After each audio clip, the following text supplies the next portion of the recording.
Coughing up her lungs, Chloe stared at the ruthless termination text from her manager.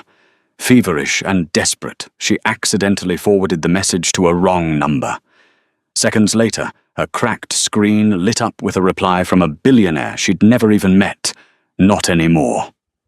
Freezing rain battered the warped glass of Chloe Jenkins' cramped apartment window, mirroring the bleakness that had entirely consumed her Friday evening. She lay curled beneath two threadbare blankets, shivering violently as a brutal fever spiked past 103 degrees. Every breath she drew felt like inhaling jagged shards of glass. She had contracted severe pneumonia, a direct result of being forced to run errands in the freezing Chicago winter by her tyrannical boss, Richard Gable. Richard was the vice president of operations at Gable Logistics, a position he had inherited purely through blatant nepotism. He was notoriously cruel, taking sadistic pleasure in overworking his employees, but he harbored a special kind of disdain for Chloe. She was brilliant, hard-working, and fundamentally good everything Richard was not. Her phone buzzed aggressively against the cheap wood of her nightstand. Trembling, Chloe reached a pale, clammy hand from beneath the safety of her blankets and squinted at the harsh blue light of the screen. It was a message from Richard. She swallowed hard, her throat burning, and opened it. "I don't care what the emergency room doctor said, Jenkins. You miss the quarterly audit tomorrow and you're done. Actually, don't bother coming in at all. You're terminated. Leave your keycard with security." Tears of absolute frustration and exhaustion pricked her eyes, mingling with the fever sweat dotting her forehead. She had sacrificed 3 years of her life to that company. She had missed holidays, ignored her own well-being, and practically ran Richard's department for him, while he took extended lunches at country clubs. Now tossed aside like garbage just because her body had finally given out, she felt a profound sense of helplessness. Panic tightened her chest. How would she pay her rent? How would she afford the expensive antibiotics resting on her kitchen counter? Desperate for comfort, Chloe opened a new message thread, intending to text her older brother, Liam. Liam always knew what to say, to pull her back from the edge of a panic attack. Her fingers slick with sweat, and shaking uncontrollably, fumbled across the digital keyboard. She tapped out the digits of his new phone number from memory, or so she thought, transposing the last 2 digits in her delirious state. "My boss just fired me for being sick. I have nothing left, Liam. I don't know what to do." She hit send, letting the phone drop onto the mattress, and closed her heavy eyelids, waiting for the familiar chime of her brother's comforting reply. Miles away, high above the glittering rain-slicked streets of downtown Chicago, Alistair Montgomery stood perfectly still in the shadows of his sprawling penthouse. He did not feel the cold radiating from the floor-to-ceiling windows. He did not need to breathe the heavily filtered air. Alistair was a creature of the night, a predator wrapped in custom Italian silk and unimaginable wealth. To the mortal world, he was the elusive CIO of Montgomery Enterprise, a ruthless corporate raider who devoured failing companies. To the hidden ancient world operating in the shadows, he was the vampire king of the Midwest, a ruler whose authority had gone unchallenged for over 3 centuries. Alistair was nursing a crystal tumbler of something thick, dark, and crimson when his encrypted private phone chimed a sound so rare it made his sharp, unnatural eyes narrow in immediate suspicion. Only 3 people in the world had that number, and all of them were currently terrified of him. He picked up the sleek device from his obsidian desk. His gaze swept over the unknown number, and then over the desperate, tear-stained digital plea. "My boss just fired me for being sick." Alistair's superhuman mind worked faster than any supercomputer. He did not merely ignore the message. His vast network of supernatural intelligence and corporate surveillance was integrated seamlessly into his devices. Within a fraction of a second, an algorithm traced the number, bringing up the sender's identity on his massive holographic display. Chloe Jenkins, age 24. Gable Logistics. Suddenly, Alistair's breath hitched a rare, involuntary human reflex. A high-resolution security photo of Chloe materialized on the screen. He recognized her instantly.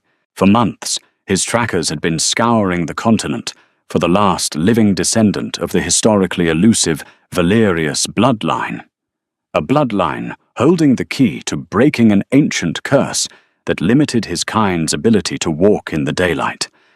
He had employed private investigators, supernatural trackers, and data brokers, yet she had slipped through the cracks, living a completely mundane, exhausted life, right under his nose in his own city. And now she had inadvertently practically dropped herself directly into his lap. Alistair's lips curled into a dangerously slow, devastatingly handsome smile. He set his glass down, the crimson liquid swirling ominously. He stared at the name of her employer. Richard Gable. A pathetic, insignificant mortal man who had dared to cause distress to the one woman Alistair needed, alive and under his absolute control. His long, pale fingers typed a response with terrifying speed. Not anymore. He didn't wait for her confused reply. Alistair pressed a single button on his desk, instantly connecting him to his chief enforcer and legal fixer, Victoria Kensington. Victoria. Alistair's voice was smooth like crushed velvet over ice echoing in the cavernous room. I want Gable Logistics dismantled. Tonight. Buy out their shareholders at triple the market price. I want Richard Gable locked out of his own building before sunrise. And I want his private offshore accounts exposed to the federal authorities. Do not let him sleep. Consider it done, my king, Victoria replied, her voice trembling slightly with the thrill of a sudden hunt. Shall I arrange for his physical disposal? No, Alistair murmured, looking back at the image of Chloe's tired, beautiful face. Let the human justice system ruin his reputation first. I have more pressing matters to attend to. Prepare my car. I have a new employee to welcome. Morning sunlight pierced through the thin, cheap curtains of Chloe's bedroom, striking her directly in the eyes. She groaned, pulling the blankets tighter around her shoulders. Surprisingly, the crushing weight in her chest had lessened slightly, and her fever seemed to have broken during the night. She reached blindly for her phone, expecting to see a flurry of missed calls from her angry landlord or her confused brother. Instead, the screen was dominated by a dozen frantic text messages from her former co-worker, Sarah Henderson. Chloe turned on the news. Now are you seeing this? Richard is in handcuffs. Chloe's heart slammed against her ribs. She scrambled to sit up, her head spinning with residual dizziness, and grabbed her television remote. She flicked to the local news channel. The glaring headline scrolling across the bottom of the screen read, Gable Logistics, CEO, arrested in shocking overnight raid. There on the screen was Richard Gable.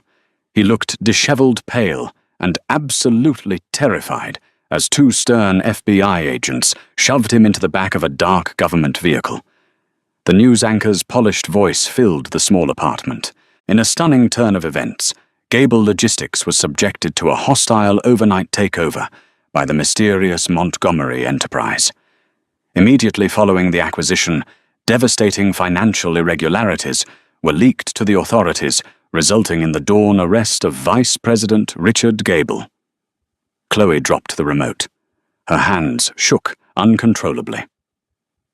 Montgomery Enterprise hostile takeover. Overnight, suddenly, her phone screen illuminated with a text message. She opened it, her breath catching in her throat as she saw the thread from the night before. The unknown number she had accidentally texted had replied hours ago. Not anymore.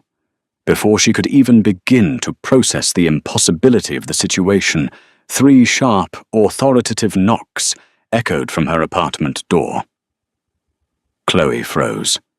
She wrapped her thickest dressing gown over her pajamas, grabbed a heavy flashlight from her kitchen drawer just in case, and cautiously approached the door.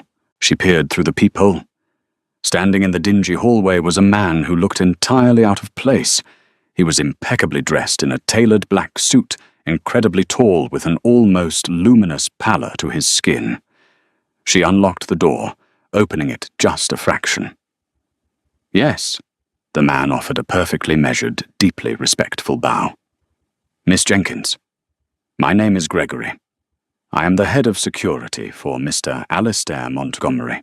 He requests the honor of your presence at Montgomery Tower immediately." "Mr. Montgomery," Chloe stammered, her mind racing. "The billionaire, the one who just bought my company. Why would he want to see me? I was fired yesterday." "Mr. Montgomery respectfully disagrees with your termination." "Miss Jenkins," Gregory replied, his tone polite, but leaving absolutely no room for refusal. "A car is waiting downstairs. Please gather your things. We have a private physician waiting at the tower to attend to your pneumonia." 15 minutes later, Chloe found herself sitting in the cavernous, leather-scented interior of a bulletproof Maybach. The ride through the bustling Chicago streets was silent, smooth, and surreal. When they arrived at Montgomery Tower, a towering monolith of black glass and steel that dominated the skyline, she was escorted past layers of intense security, straight to a private elevator that shot upward at stomach-dropping speed. The elevator doors chimed and parted, revealing an office that looked more like a modern art museum. It was vast, shadowy, and breathtakingly opulent, standing by the floor-to-ceiling windows looking out over the city, as if he owned every brick and soul within it, was Alistair. He turned slowly. Chloe's breath was instantly stolen from her lungs. He was without a doubt the most terrifyingly handsome man she had ever seen. His features were sculpted with aristocratic perfection, his dark hair immaculately styled, but it was his eyes that locked her in place. They were a striking, mesmerizing shade of silver that seemed to pierce straight through her flesh and into her very soul. "Miss Jenkins," Alistair said. His voice was a physical sensation, a deep, resonant hum that vibrated in her chest. "Welcome to your new office." "I don't understand," Chloe whispered, clutching her purse to her chest like a shield. "You bought an entire logistics company overnight. You had my boss arrested. And you did it because of a wrong number." Alistair closed the distance between them with a fluid, predator-like grace that made Chloe's heart flutter with a dangerous mix of fear and undeniable attraction. He stopped mere inches from her, his towering frame casting a shadow over her. She could feel a strange, freezing cold radiating from his skin, contrasting wildly with the heated blush rising in her own cheeks. "There are no wrong numbers in my world, Chloe," Alistair murmured, his silver eyes dropping momentarily to the steady pulse beating rapidly at her neck. "Richard Gable was a parasite who mistreated what belongs to me. I simply removed the infection." "Belongs to you," Chloe echoed, stepping back, her independence flaring despite her intimidation. "I don't belong to anyone. I don't even know who you are." Alistair smiled, a flash of unnaturally sharp, pristine white teeth catching the dim light. He reached out his cool fingers, gently brushing a stray lock of hair behind her ear. The touch sent a violent electric shock straight down her spine. "You know me as Alistair Montgomery, your new employer," he said softly, his gaze darkening with ancient possessive hunger. "But your great-grandfather knew me by a different name when he signed a blood pact to save your family from ruin 90 years ago. The debt has accrued interest, Chloe, and I have finally come to collect." Chloe's eyes widened in absolute horror and shock as the realization set in. She hadn't just been saved by a benevolent billionaire. She had just walked willingly into the opulent gilded cage of a monster who had been waiting a century for her to arrive. Panic, cold and sharp, flooded Chloe's veins. She stared at Alistair Montgomery, her mind desperately trying to rationalize the absurdity of his words. A blood pact, a century-old debt. It sounded like the plot of a cheap fantasy novel, yet the terrifyingly unnatural chill radiating from the billionaire standing before her felt incredibly, undeniably real. She took another step backward, her heels sinking into the plush, custom-woven rug. "You're insane," Chloe breathed, her voice trembling but defiant. "My great-grandfather was a steel worker named William Jenkins. He died penniless in the 60s. There is no secret wealth, no mystical bloodline, and absolutely no debt. I am leaving." She pivoted on her heel, fully intending to march straight back to the private elevator. Before she could take a second step, Alistair materialized directly in front of her. He hadn't walked, he had simply bypassed the physical space between them in a blur of movement too fast for her human eyes to track. Chloe gasped, stumbling backward until her spine hit the cool, polished mahogany of a massive bookshelf. "I assure you, Miss Jenkins, I am perfectly sane," Alistair said, his tone infuriatingly calm. He reached into the inside pocket of his tailored suit jacket and produced a folded piece of ancient yellowed parchment. He held it out to her. William Jenkins was indeed a steelworker, but before that he was a desperate man facing ruin and the starvation of his family during the Great Depression. He sought out the city's hidden benefactors. He sought out me. Hesitantly, Chloe took the heavy parchment. The moment her fingers brushed the paper, a strange static shock jolted up her arm. She unfolded it.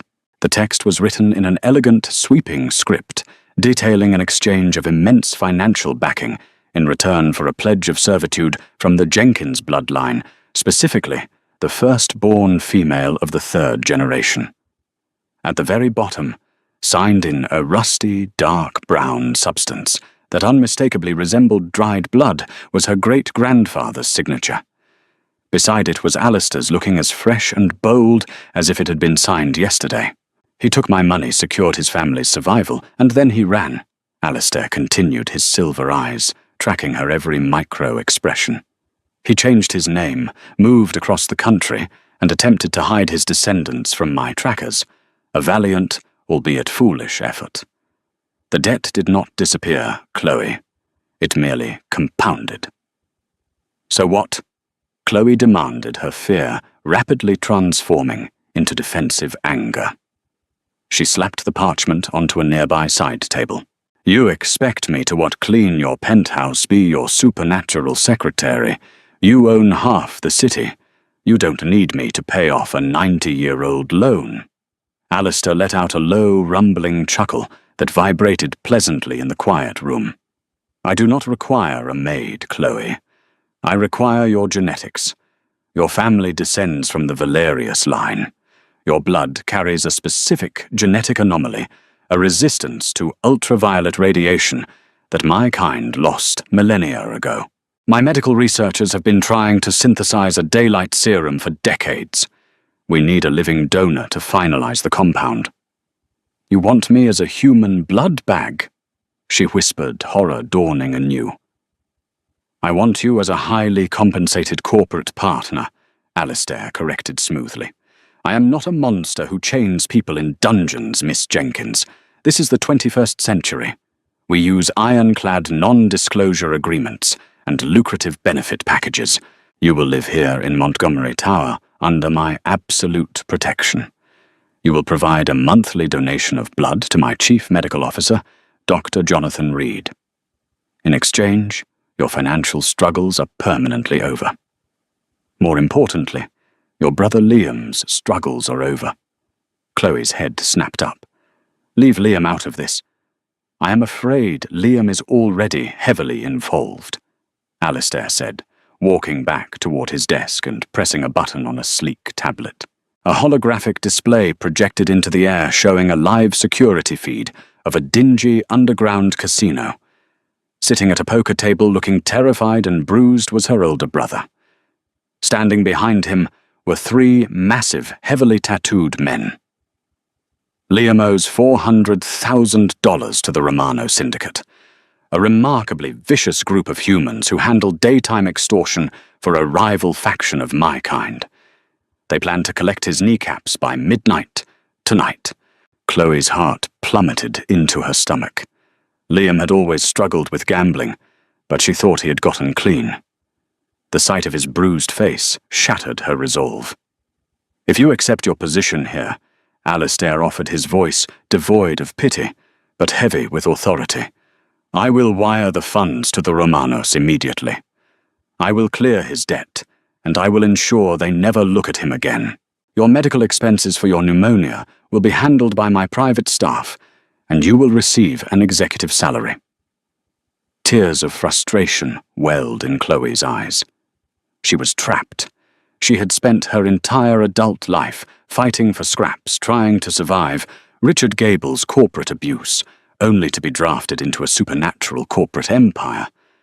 But looking at Liam's terrified face on the monitor, she knew there was no real choice. She wiped her eyes, her posture straightening as survival instincts took over. She was not going to be a victim. If she was going to be forced into the billionaire vampire's world, she would do it on her terms. "Fine," Chloe said, her voice surprisingly steady. "But I'm not just sitting around in a gilded cage bleeding for you. If I'm a corporate partner, I want a real job. Gable Logistics was a mess, and I practically ran it myself. I want an executive role in Montgomery Enterprise, and I want it in writing that Liam is protected forever." Alistair looked genuinely surprised for a fraction of a second before a slow, dangerous smile spread across his aristocratic face. The fiery determination in her eyes was intoxicating. "Deal, Miss Jenkins. Let us draft your new contract."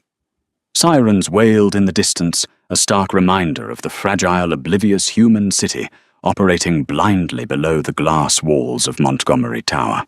2 weeks had passed since Chloe signed the new heavily amended supernatural employment contract.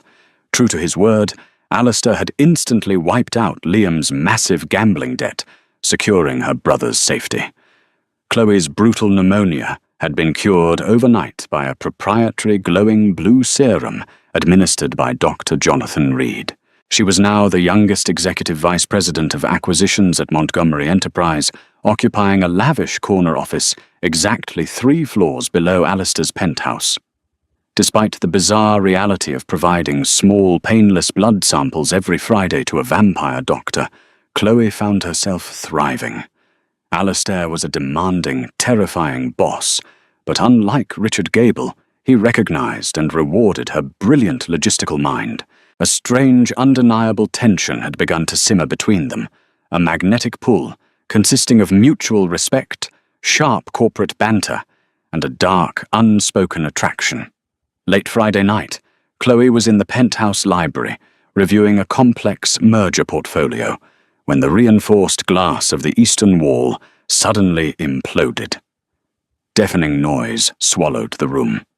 Wind and rain howled through the massive breach. Chloe screamed, throwing her arms over her head as jagged shards of glass rained down like lethal hail. Before a single piece could strike her, a shadow eclipsed the room. Alistair was there, his arms wrapped protectively around her, shielding her fragile human body with his indestructible frame. "Stay behind me!" Alistair snarled his voice, dropping an octave into a terrifying guttural roar that vibrated the floorboards. 5 figures stepped through the shattered window, rappelling down from a stealth helicopter, hovering in the storm outside. They were heavily armed mercenaries, but their eyes glowed with an unnatural, sickly yellow light. They were enforcers for the Romano faction's vampire overlord, Harrison Cross. "Montgomery," the lead mercenary shouted over the wind, aiming a heavy modified assault rifle directly at Alistair's chest. "Mr. Cross sends his regards. He also wants the Valerius girl. Hand her over and we don't have to burn this tower to the ground." "You are trespassing in my city," Alistair hissed. The transformation was instantaneous and horrifyingly beautiful. His silver eyes bled entirely to pitch black. His jaw unlocked, revealing elongated razor-sharp fangs. The polite-tailored billionaire vanished, replaced by an apex predator that had slaughtered armies in the Dark Ages. The mercenaries opened fire. The sound was deafening, tearing the opulent library to shreds. Chloe ducked behind a massive oak desk, her hands clamped over her ears. Alistair didn't take cover. He moved like a localized hurricane. He caught the first mercenary by the throat, lifting him effortlessly with one hand and hurling him back out the shattered window into the stormy abyss. He dodged a barrage of bullets moving faster than the eye could follow, and systematically dismantled the assault team. It was a brutal, bloody ballet of violence. Within 60 seconds, 4 of the attackers were dead on the expensive rug. But the final mercenary, heavily wounded and desperate, pulled a specialized weapon from his holster. It fired a single thick dart laced with concentrated liquid silver and dead man's blood, a lethal toxin to vampires. Alistair, distracted by ensuring Chloe was safe, behind the desk turned a fraction of a second too late. The dart sank deep into his shoulder. A horrific burning sizzle echoed in the room. Alistair let out a roar of absolute agony, stumbling backward and collapsing to one knee. The dark veins around the wound rapidly began to turn a sickly, glowing silver, spreading toward his heart. The remaining mercenary laughed, raising a silver-plated machete to finish the job. Instinct overrode fear. Chloe grabbed a heavy antique bronze bookend from the desk. She sprinted forward and swung it with all the strength she possessed, connecting solidly with the back of the mercenary's head. He crumpled to the floor unconscious. Panting, Chloe dropped the bookend and dropped to her knees beside Alistair. The terrifying vampire king of the Midwest looked incredibly vulnerable, his skin deathly pale and covered in cold sweat as the silver poison ravaged his system. "Chloe," Alistair gasped, his black eyes returning to their normal piercing silver. "Run, Cross will send more." "Shut up, boss," Chloe commanded, her hands frantically ripping open his ruined suit jacket to inspect the wound. "I didn't sign up to let my CEO die on my watch. How do I fix this? The dart! Pull it out!" He grunted, his fangs retracting as he fought the pain. "Then, I need blood. Unfiltered. Now." Chloe didn't hesitate. She gripped the end of the silver dart and yanked it out. Alistair groaned, leaning heavily against the desk. Without a second thought, Chloe pushed up the sleeve of her silk blouse, exposing her wrist. She held it directly to his lips. "Drink," she ordered fiercely. Alistair looked up at her surprise, flickering in his pained eyes. He didn't take it by force. He waited for her unspoken permission, and when she nodded, his fangs gently pierced her skin. The sensation was intense, a sharp pinch, followed by a dizzying rush of endorphins. As he drank, Chloe could literally see the color returning to his face, the glowing silver poison fading from his veins, neutralized by her ancient, potent bloodline. When he pulled away, the wound on his shoulder was already closing. He looked at her, his lips stained crimson, his expression entirely stripped of his usual corporate armor. There was raw, consuming devotion in his gaze. "You saved my life, Chloe," he murmured gently, pressing his thumb over the small puncture marks on her wrist, sealing them instantly. "Consider it an aggressive renegotiation of my contract," Chloe replied, a tired but triumphant smile touching her lips as she leaned against him amidst the wreckage. She realized then that texting the wrong number hadn't ruined her life. It had awakened her to a world where she wasn't just surviving. She was ruling it. Will Chloe's powerful bloodline be the ultimate weapon against Harrison Cross, or will the undeniable romance blooming between her and the dangerous vampire king become her greatest weakness? The corporate supernatural war has just begun. If you loved this thrilling blend of billionaire drama and vampire romance, smash that like button, share this video with your friends, and subscribe to our channel for the next epic episode.